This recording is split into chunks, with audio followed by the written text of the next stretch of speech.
ఇప్పుడు నీ వస్తువులు నువ్వు పగలగొట్టావు, నీ వస్తువులు నీకు అందుబాటులో లేనప్పుడు నువ్వు వేరే వాళ్ళ ఇంట్లో ఉంటావు, నీకు కోపం వచ్చింది, బాగా విపరీతం ఒత్తిడి వచ్చింది, ఏం చేస్తావు? ఫోన్ పగలగొట్టుకుంటాం.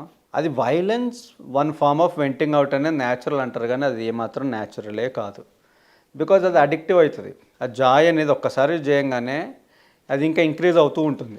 యాక్చువల్లీ కొన్ని మనకి మెంటల్ థెరపిస్ట్లో కూడా చెప్తారు, మీకు ఎవరి మీదైనా కోపం ఉన్నా ద్వేషం ఉన్నా ఒక పిల్లోని కానీ లేదా ఒక టెడ్డీ బేర్ని కానీ తీసుకొని దాన్ని చింపేయచ్చు, అంటే ఆ కోపం అంతా దాని మీద చూపించవచ్చు, ఎగరేయచ్చు అని అంటారు. అంటే ఇది ఎంతవరకు కరెక్ట్ అంటారు? కరెక్ట్ అది కాదంటారు అసలు? కరెక్టే, అది కరెక్ట్. నేను అనేది డిస్ట్రక్టివ్ నేచర్. అంటే వస్తువుల్ని పాడు చేయకూడదు అంటారు, ఎగ్జాక్ట్. వస్తువులు పగలగొట్టద్దు, పగలగొట్టద్దు. మరి అక్కడ పిల్లో కూడా పాడవుతుంది కదా, ఆ టెడ్డీ బేర్ ఏదైతే ఉందో అది కూడా పిల్లోని మనం పాడవుతుంది. పంచ్ చేస్తాం, అది రీయూజబులే కదండి. ఇప్పుడు అదే పిల్లోని రెండు రకాలు ఉంటాయి. పిల్లోని పంచ్ చేయొచ్చు, ఎంత అంటే అంత కొట్టొచ్చు, పైకి కింద నుంచి పిల్లోకి ఏం కాదు.